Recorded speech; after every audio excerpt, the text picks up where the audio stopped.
Hi, everybody. This is 1,120 days today. And we have breaking news again. Lots of breaking news. So every day is breaking news.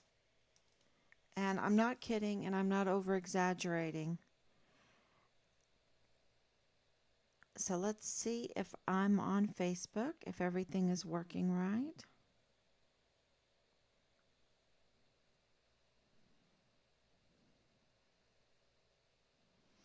I don't see me.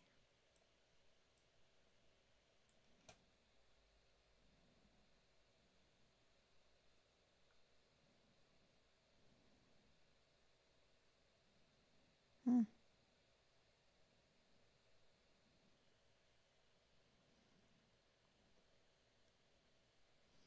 Let's see if I did something wrong.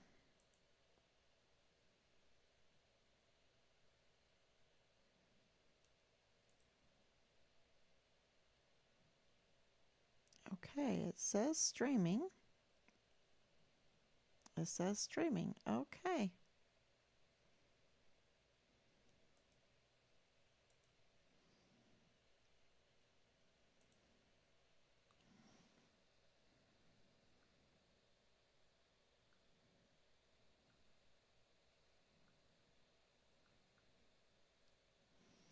I'll take it all off and I'll see. There I am. Okay. Thank you so much, Anicia. All right, so I'm on here. I see I can answer questions now. Good evening. And I posted a picture of Edwin. Um, his name is Edwin Sitienei. I hope I'm saying that right. Um, and it's important because we have information. I mentioned him yesterday, um, and I have lots of information that I even had to write notes for. But this, I wanted just to get to this very quickly because he has a very close relationship with Leilani Hart.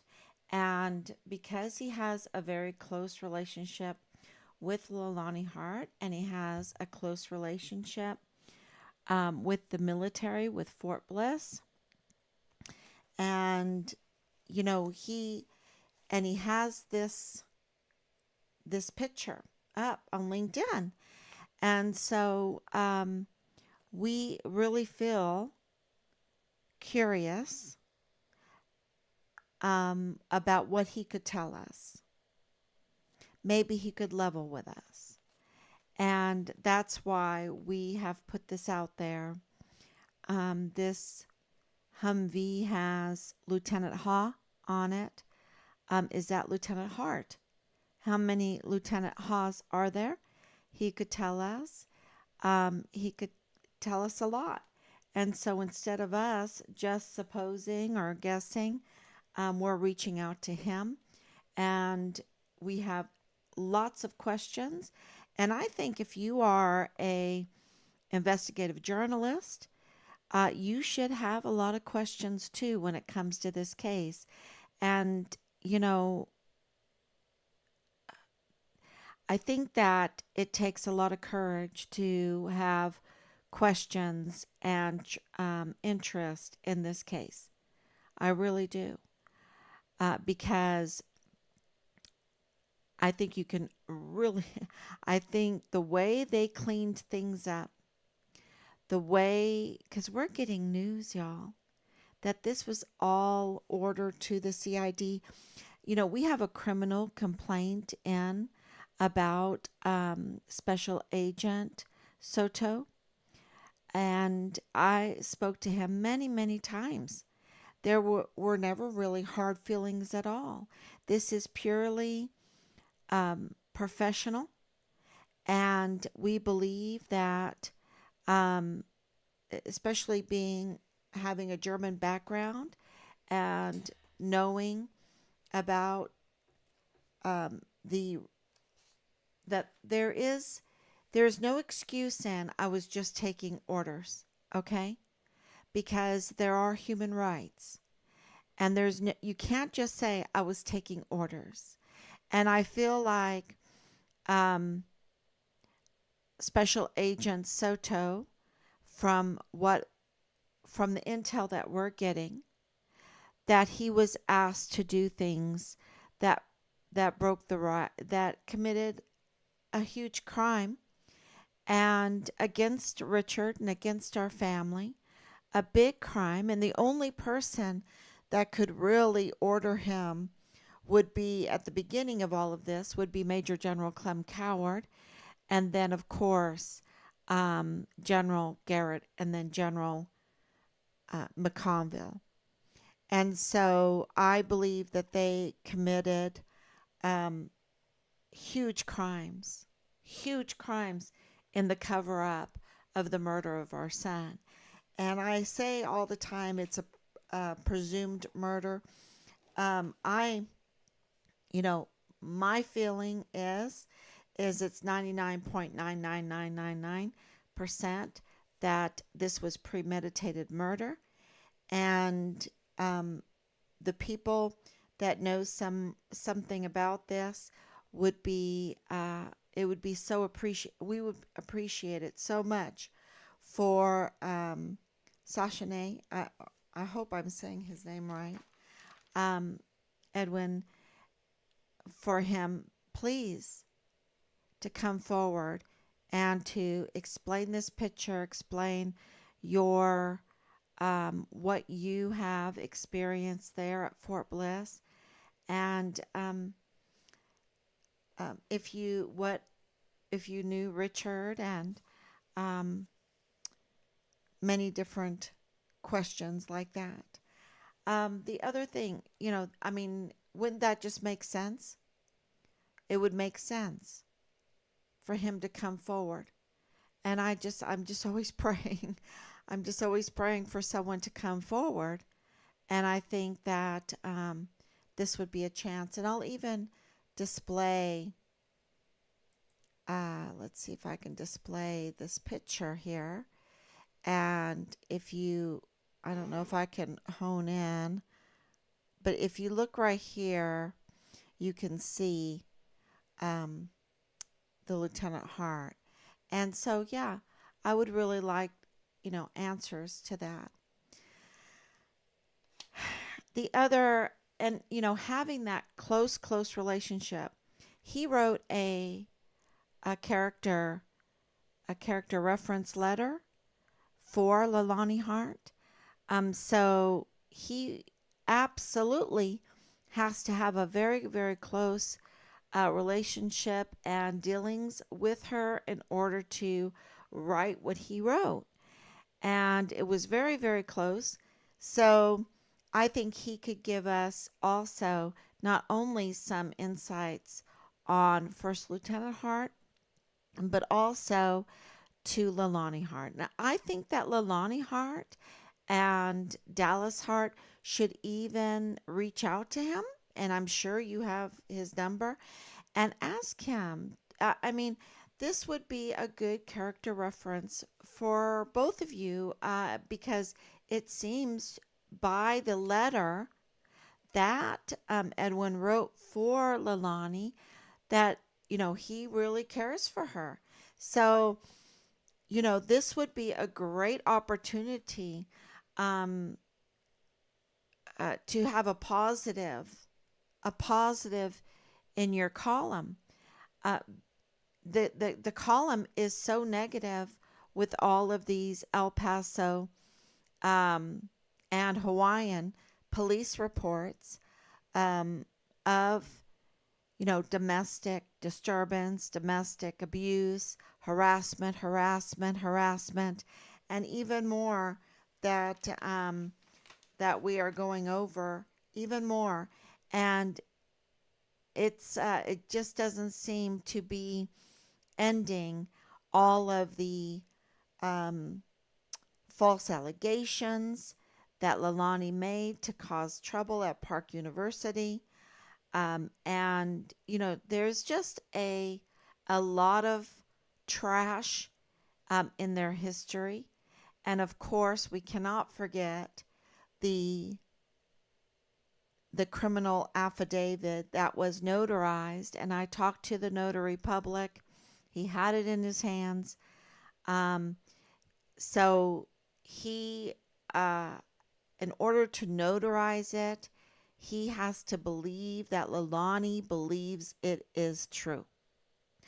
And so he notarized it. So, does he believe that Leilani believes that what she wrote is true?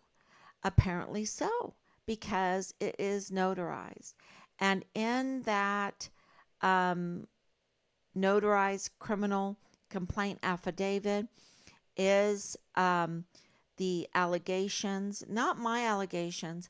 This is Leilani Hart is alleging that Dallas Hart was engaged in incest while he was in the military, which is, you know, uh, that's a criminal. That's a criminal offense. That there was a history of sexual abuse all through their family, um, a history of incest all through their family, violent threats, um, and even threats on Leilani Hart's immigration status, a threat to her life, saying, one morning you might not even wake up. It's as simple as that. That's, oh my goodness, right? So there are violent threats. There are allegations. These aren't my allegations. These are the notarized Leilani Hart allegations that James Hart bought weapons illegally, possessed weapons illegally, and also child pornography in the home long periods of time, and that her friend, and I have a very hard time with this. I mean, with friends like Leilani, who needs enemies? I mean, you go over to her house, you have two children. Oh, my husband will babysit, and you know that your husband has a long history of child sexual abuse, and and is very violent, and yet you leave your friend's children, a 3-year old and a 7-year old, there to be babysat. Um, and they have Heart Childcare. Don't forget about that, Heart Childcare. um, and I wonder if that is connected to the government, because when the emergency intake center got started, it it drained El Paso from its child care workers to go and work at the emergency intake center. And so, there was a real need for childcare, and so um, the army paid, or the government paid, then people in the area for home childcare. So I just think that that needs to be investigated. But to leave your friends' children with your very dangerous, unsafe husband and family members, and then to be outraged that the 7-year-old was sexually assaulted in your master bedroom by multiple members of the family or the household. Um, I think that is a wow. With friends like Leilani, who needs enemies, right? I think that was just, um, it just is very, very telling to me as a mother. It's, and as a grandmother, it's very telling. Um, the other thing is, the other side of the story is that James Hart wrote me and said that these are lies. And, um, okay, this is a notarized criminal complaint affidavit. Where is the police report? Where is the report to the command that that your wife put in these false allegations in a notarized criminal complaint affidavit to the CID, and it went through, to the FBI, and it went through. Um, where is your um, report? Because you see, this is something that we know from being in the military, is that if someone does something like this to you, especially when you have a high GS position, um, the higher you go up in GS, the more clearance you have, the more trusted you are with sensitive information and service members' files. And when you work for the VA and you have service members' files, even their medical files, even their mental health files, this is very, very sensitive information. And so you are obligated as a civil servant, when you have reports like this, like what Lalani Hart, of incest and raping a 7-year-old and being very, very violent and possessing guns that are not legally obtained, that and more, right? And more on child pornography. If someone makes these many, many false allegations, you are obligated to let the command know. You have to report that. And the same thing with Park University, um, which leads us to some more breaking news, because the breaking news is that Intel is telling us that Richard not only put in CPS complaints and CID complaints, but he complained to Park University. He complained about Park University, and he complained about certain faculty members at Park University. And so this is breaking news. And, we're going to, this next week, put in, a request for information about this. The request for Richard's academic files, not even a receipt response yet. Not even we have received, not even from Anna Whitehead, who is the district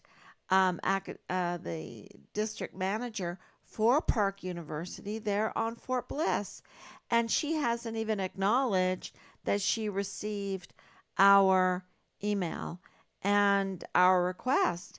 So this is a game to them, a legal game to them, but it's not a legal game to us. It's not a game. Our son is missing, and we are 99.999% sure this is premeditated murder, and that the CID is implicated in this murder. Okay. And the CID is implicated in the cover up with many others. With many others.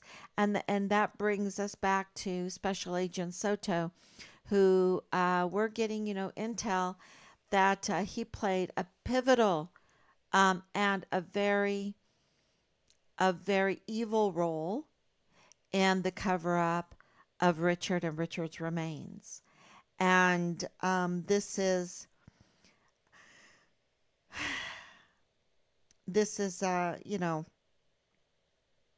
it just makes you cry when you're a family member, because we were always so ready to hear about our son.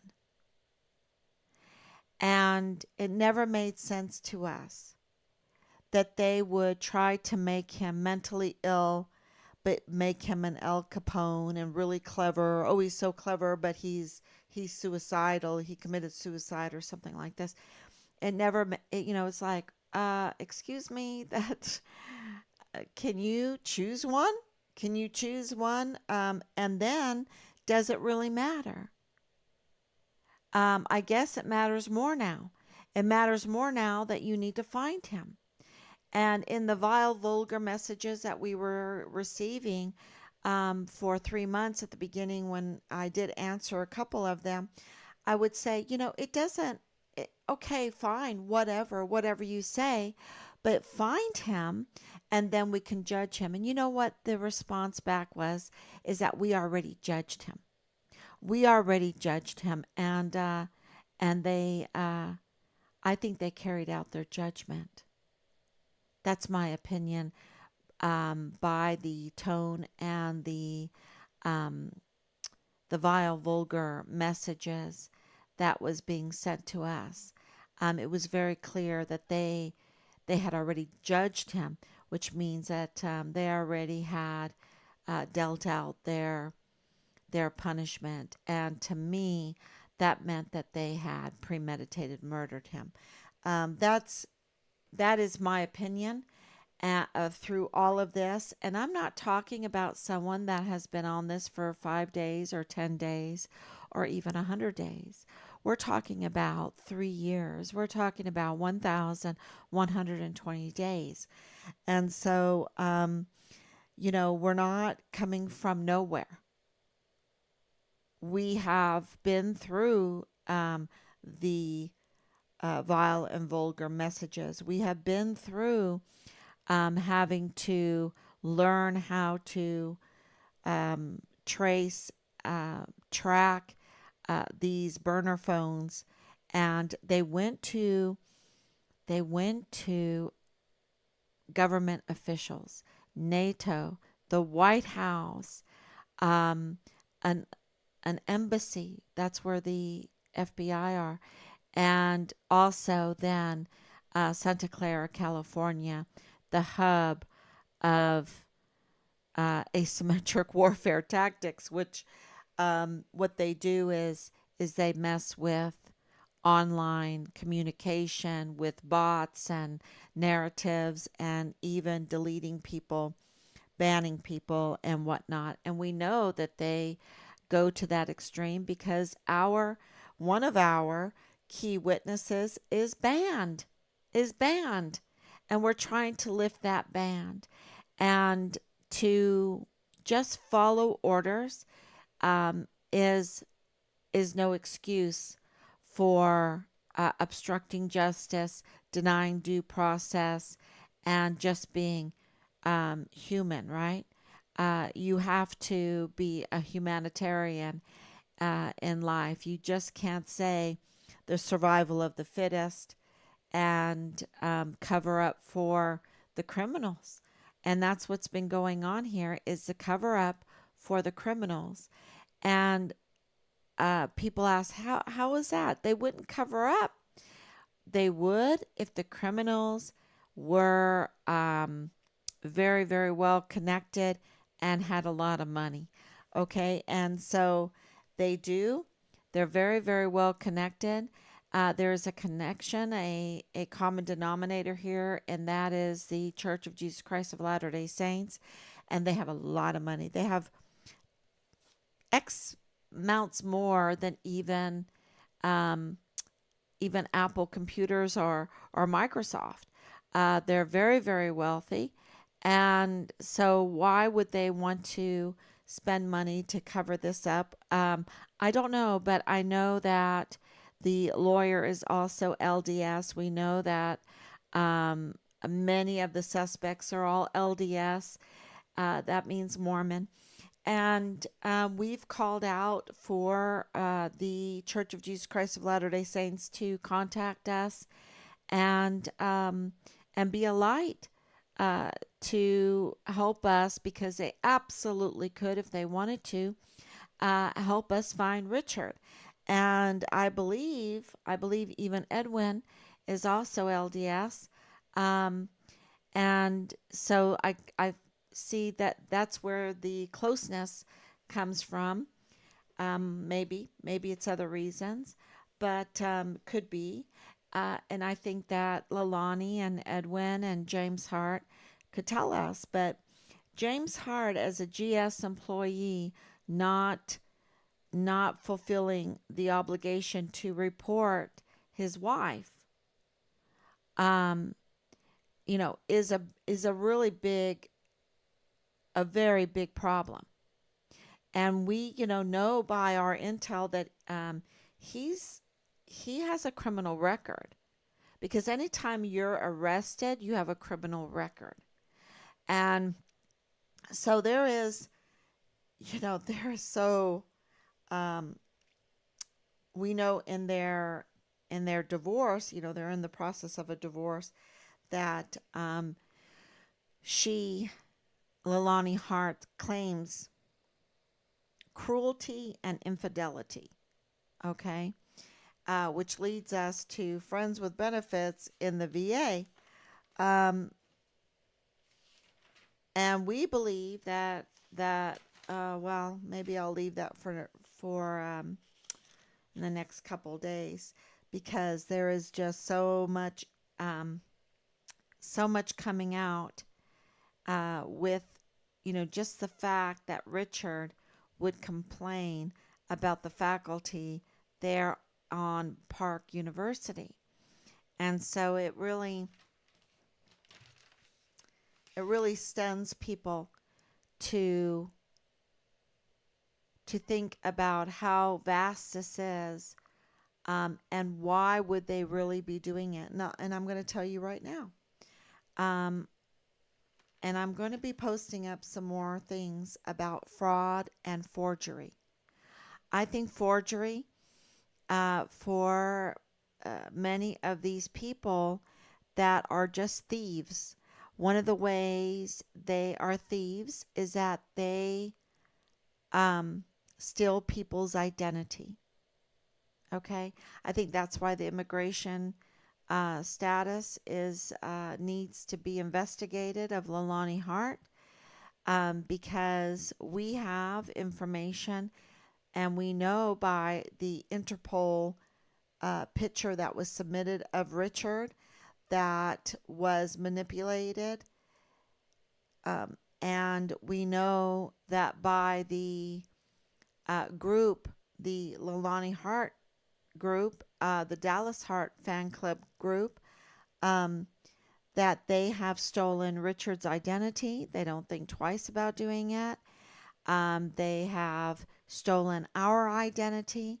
We believe that there's a lot of forgery and a lot of identity being stolen, and that needs to be investigated. So that needs to be, um, you know, Veltri. I have this letter from Veltri here. I think that's going to go down in history, down in history. And it is just, well, let's just say we're shaking things up pretty good. We're we're shaking things up pretty good because of Team Find Richard Halliday, because of everything that you all are sending us. And we're very, very grateful, because you cannot live a life like that. Um, let's say it's not like that. It's a very clean life, but Leilani just has gone crazy, and she's just making all these crazy allegations in her um, affidavit, and also in her divorce um, information. But we have even more. We have even more. We have all of the documents from the police. And so, you if it was all lies, you would not have all of that evidence. And we maintain, and I think Edwin can help us with this also.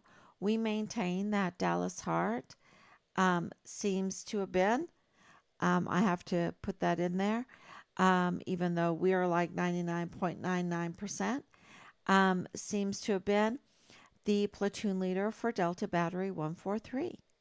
Okay. And that there were lots of interactions and um, other things when it comes to Richard and Dallas Hart. And so we maintain that he is. And um, there is another name too, a sergeant that we're going to reach out to also. Um, Let me see what his name is. I have it written down that we were given.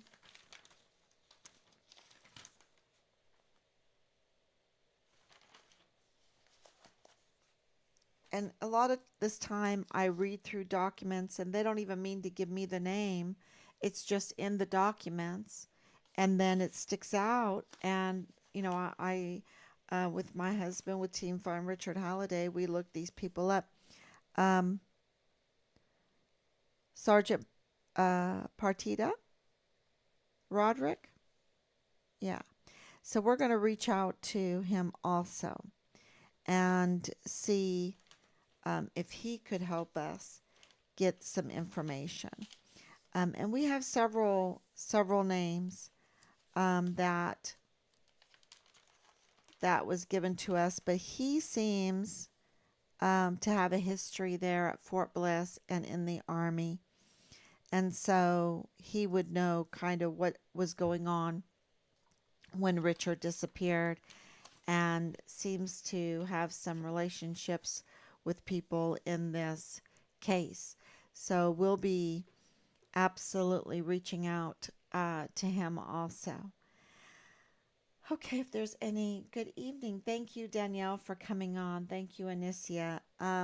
Like I said, it's the big news is that James Hart seems to have failed to fulfill his obligation to report his wife's notarized criminal complaint affidavit to the command there, to the officials there on Fort Bliss.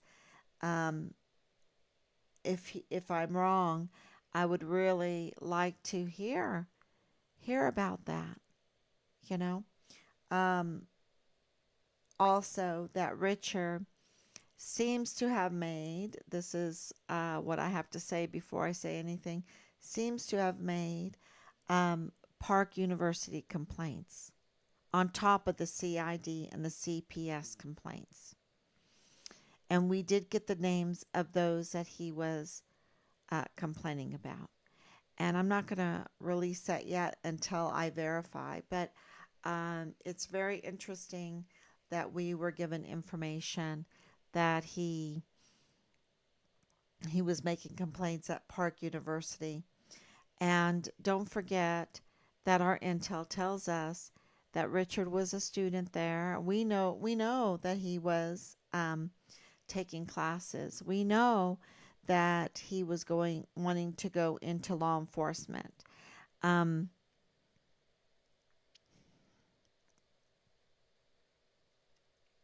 but I think Soto could have told us, could have talked to us about it, and could have absolutely talked about the internship into the CID, because that's what we are getting back, is that Richard was an intern for the CID. Seems to have been. Seems to have been. And so that is really, really important information. It lasts 8 to 12 weeks. So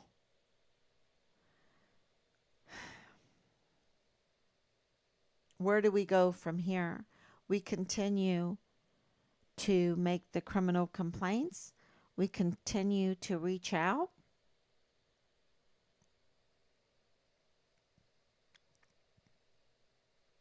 Absolutely.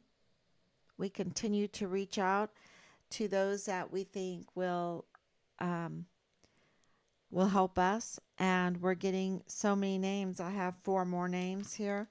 And then I have, of course, the police reports that were given to us.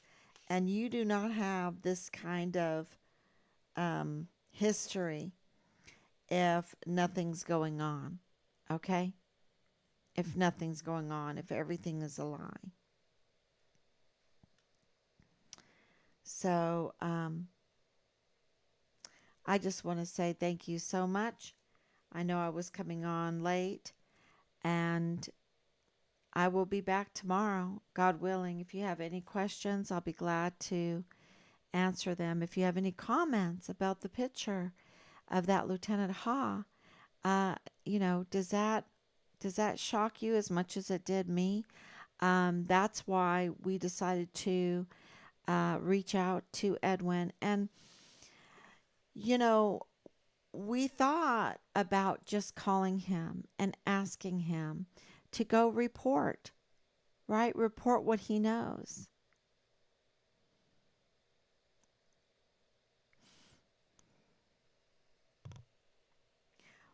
Where do our soldiers that want to be whistleblowers, where can they go? Can they go to the CID? No, the CID is implicated.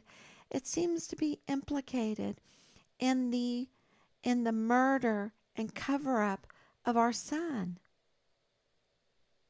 Can they go to the military police? No. Can they go to the DES or the chief of security of Fort Bliss? No. Could they go to Park University? No. Could they go to the command? No. Could they go to the IG? No, they can't. It's been infiltrated. It's used against them. It's been weaponized. The system has been weaponized against our young, vulnerable, most valuable assets, volunteer sons and daughters.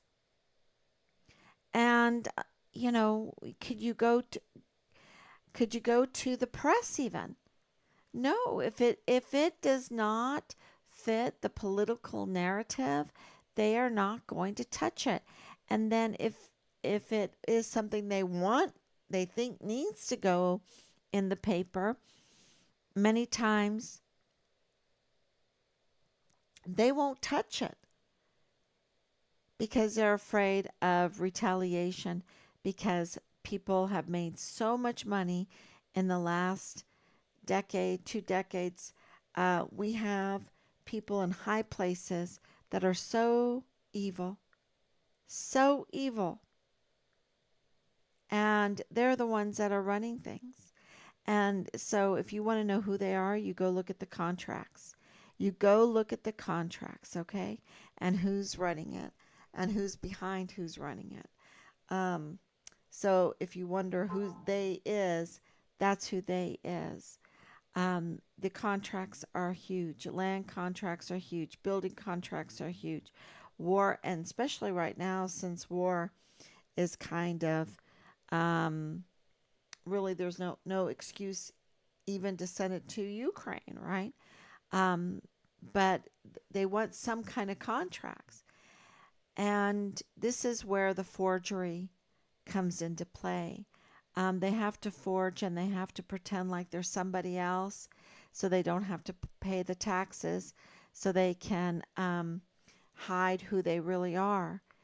Uh, and people can't uh, get a know how. You know, they do that all the time with the companies. Like most of the rental cars, we found out were all owned by the same person, you know, but they're under different names because they want that appearance that there's not a monopoly, but there is virtually a monopoly when it comes to rental cars, and that's why it's just so expensive. Um, there is, I believe, fraud, waste and abuse, and the fraud is to steal, is to use the system to steal, just to be thieves of people's identities, people's uh,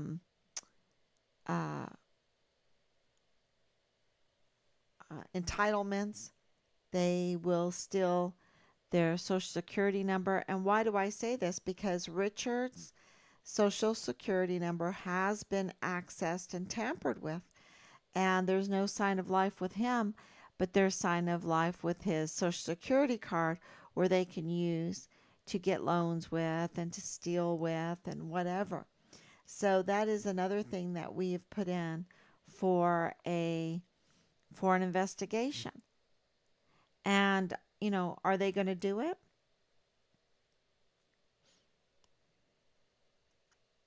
I don't know. I don't know. All right, everyone. I know it's Saturday night. Please write a letter to Major General Eisenhower. He could be the real hero in all of this if he would lift the ban and let our key witness come on to Fort Bliss without any fear and uh, and get the answers that would help us uh, probably find Richard or get very, very close. So thank you so much, and I will be back tomorrow, God willing.